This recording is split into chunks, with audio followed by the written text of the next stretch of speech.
It is a system which has conscripted vast human and material resources into the building of a tightly knit, highly efficient machine that combines military, diplomatic, intelligence, economic, scientific, and political operations. Its preparations are concealed, not published. Its mistakes are buried, not headlined. Its dissenters are silenced, not praised. No expenditure is questioned, no rumor is printed, no secret is revealed.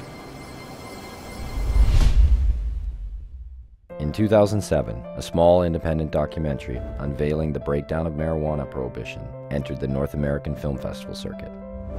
The Union, the business behind getting high, would find itself accepted into 33 international film festivals in the span of a year. The film went on to win numerous awards and garner critical acclaim across the globe. With little to no support from big studios, the Union stormed the internet realm, reaching out to millions of viewers.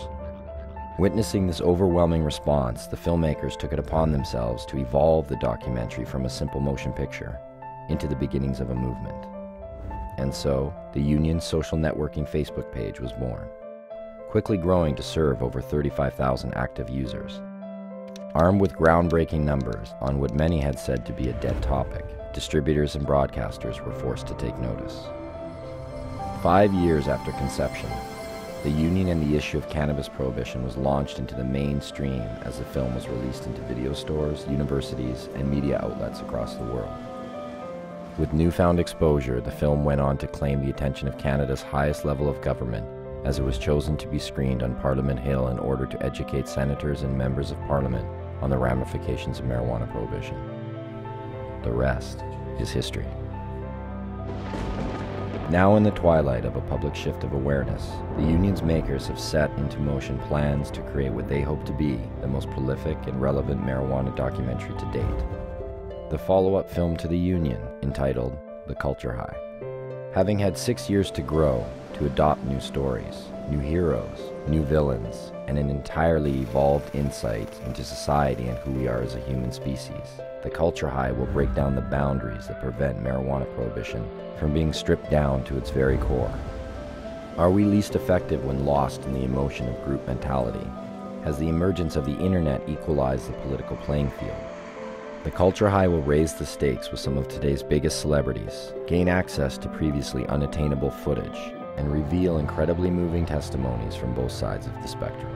The Culture High is the documentary that will tear into the very fiber of the longest fought war of our time. But in order to make this documentary come to fruition, we need your support. By August 1st, we must raise $190,000 to kickstart the remaining funding necessary to produce this film. What we seek from you is not charity, but the pre-pledged support of your copy of the film. It's that simple. You pre-purchase your DVD copy of The Culture High for $35, and by doing so, you will give the film the ability to be made in the first place. The equation is, you pre-buy, the film gets made, you receive your DVD copy when it's finished. The level of theatrical release will be directly affected by the response to this video. The larger the response, the bigger the release. However, if this goal is not met and the money is not raised, you will not be charged, and the documentary will never see the light of day. You have the power to put a film of purpose back in the public eye by letting distributors and broadcasters know that the demand to see a film of meaning and purpose is still alive, and that the importance of truth will never be denied. Very few times in this life are we afforded the ability to make such a difference in public awareness with the click of a mouse. This happens to be one of those times. Without debate, without criticism, no administration and no country can succeed, and no republic can survive. For as a wise man once said, an error doesn't become a mistake until you refuse to correct it.